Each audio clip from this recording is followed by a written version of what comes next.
بسم الله والصلاة والسلام على رسول الله وعلى آله وصحبه ومن والاه.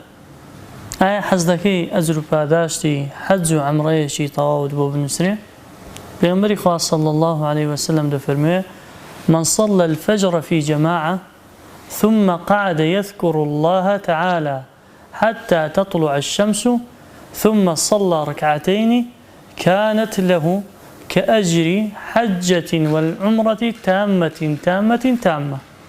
واتا هر کەسێک نوێژی بەیانی بە جەماعەت ئەنجام بدە، پاشان دابنیشێت ذکر و یادی خوای پەروەردگار بکات تاوەکو خۆر هەڵدێت، پاشان دوو ڕکعات سونەتی چێشتەنگاو بکات، ئەوە ئەجر و پاداشتی حەج و عەمرەیەکی تەواوی بۆ دەنووسرێت. لەم فەرموودەیە بە کورتی چەند سوودێکی گرنگ باز دەکەین. لە بڕگەی من صلى الفجر في جماعة، لبرجي من صلى الفجر في جماعة فضل وجوري نويجي بياني ما بودر دكوي كبا جماعته بكمال أنزامي بدين كقرسترين نويجي لسر كساني شي منافق دورو. باشان بيغمبري خواه صلى الله عليه وسلم فرمي: ثم قعد يذكر الله تعالى. باشان أو بندي دابني شيت دواي نويجي بياني خريكي ذكر ويادي خواي پروردگار بيت حتى أو كاتيك خور هەڵدێت.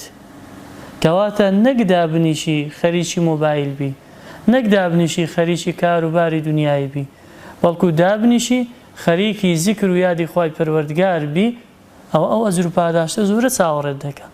بەڵام بەداخەوە لە ڕەمەزاناندا بە تایبەتی لە دوای نوێژی بەیانی خەڵکدا دەنیشێ، مۆبایلەکەی بەدەستەوەیە خەریکی مۆبایلە، یاخود دانیشتۆ مەجلیسی بەستووە خەریکی قسەی دنیاییە، ئەو ئەجر و پاداشتە زۆرەی دەست ناکەوێت.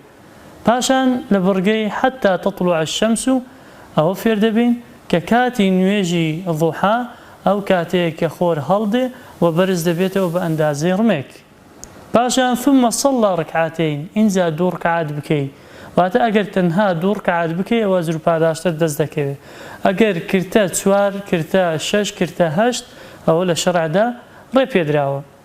پاشان پێغەمبەری خوا صلی الله عليه وسلم فەرمووی: ئەجر و پاداشتی حەج و عەمرەیەکی تەواوی بۆ دەنووسرێ. مانای ئەوە نییە کە لەمە دووە حەج و عەمرە نەکات، نا، بەڵکو مانای ئەوەیە کە ئەو کەسە ئەو ئەجر و پاداشتەی کەسێک دەچێتە عەمرە دەستی دەکەوێت، تۆ لە ماڵەکەی خۆت دەستت دەکەوێت کە بێیتە مزگەوت، لە مزگەوت نوێژی بەیانی بە جەماعەت بکەی، پاشان دابنیشی. پاشان پێغەمبەری خوا صلی الله عليه وسلم فەرمووی: تامة تامة تامة.